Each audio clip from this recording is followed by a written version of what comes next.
The Islamic teaching unequivocally rejects compulsion in the matter of faith. The essence of Islam revolves around free will and sincere devotion, rejecting the notion of forced conversion. ये मरकजुल मारिफिल मुफन की वो किताब है कि जिसमें अहदिनों के हर सवाल का जवाब है। ये मरकजुल मारिफिल मुफन की वो किताब है कि जिसमें नहमदुहु व नुसल्ली अला रसूलिहिल करीम अम्मा बाद फ़क़द क़ाल अल्लाहु तबारक व तआला फ़िल क़ुरआनिल मजीद वल फ़ुरक़ानिल Hamid أعوذ بالله من الشيطان الرجيم بسم الله الرحمن الرحيم لا إكراه في الدين قد تبين الرشد من الغي صدق الله العظيم. Honorable President of today's program, distinguished judges, respected teachers and Jihad. Today I stand before you to shed some light on the burning issue of love jihad. Dear audience, I will try to check the reality of love jihad very briefly. In today's contemporary Indian society, the resonating echo of love jihad has become increasingly audible. This campaign alleges that Muslims are converting Hindu girls to Islam forcibly. A learned Muslim must critically examine whether these claims hold true or they are merely a product of propaganda. The audience, the Islamic teaching unequivocally rejects compulsion in the matter of faith. The essence of Islam revolves around free will and sincere devotion, rejecting the notion of forced conversion.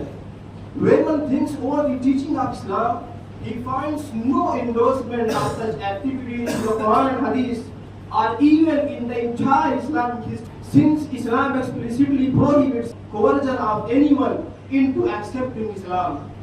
As it is clearly and comprehensively mentioned in the Quran, Allah subhanahu wa ta'ala says, لا إكراه في الدين قد تبين الرشد من الغي. Surah Baqarah chapter 2 verse 256.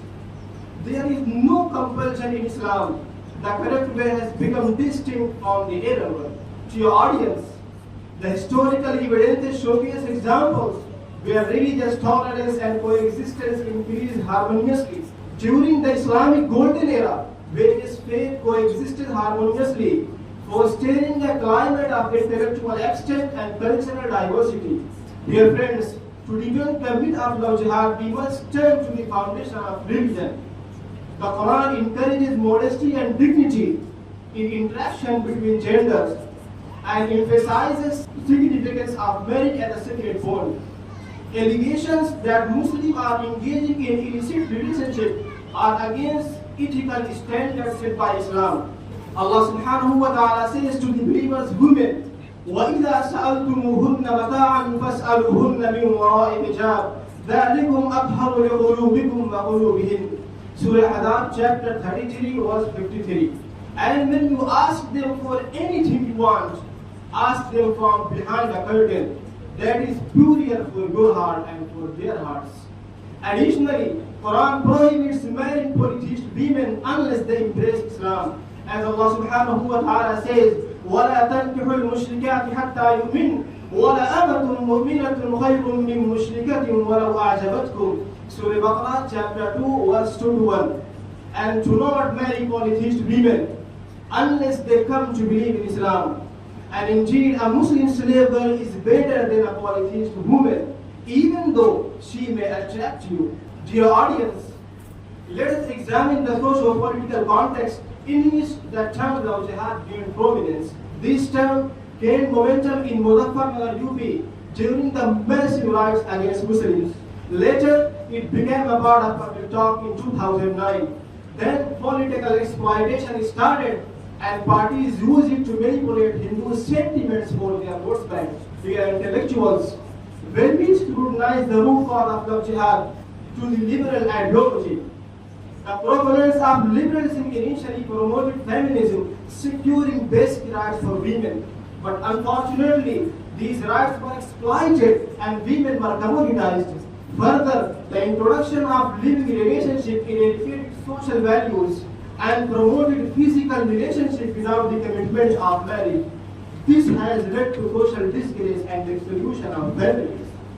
This is not the reflective of Islamic teaching and Indian culture. Rather, it mirrors Western culture. The Western culture emphasizes on individualism detached from social and family responsibilities, and this has crept into our society. The consequences are evident in the headlines of newspaper and showcase tragic outcomes of misguidance.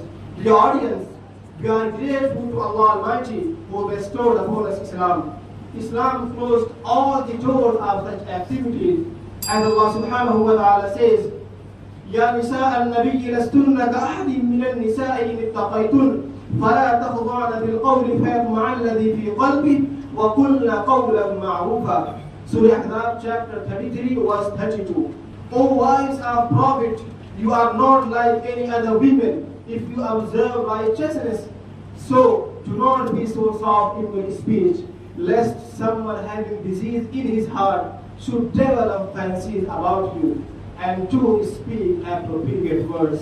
Here I conclude my talk. Thank you so much. وآخر دعوانا الحمد لله رب العالمين والسلام عليكم ورحمة الله وبركاته.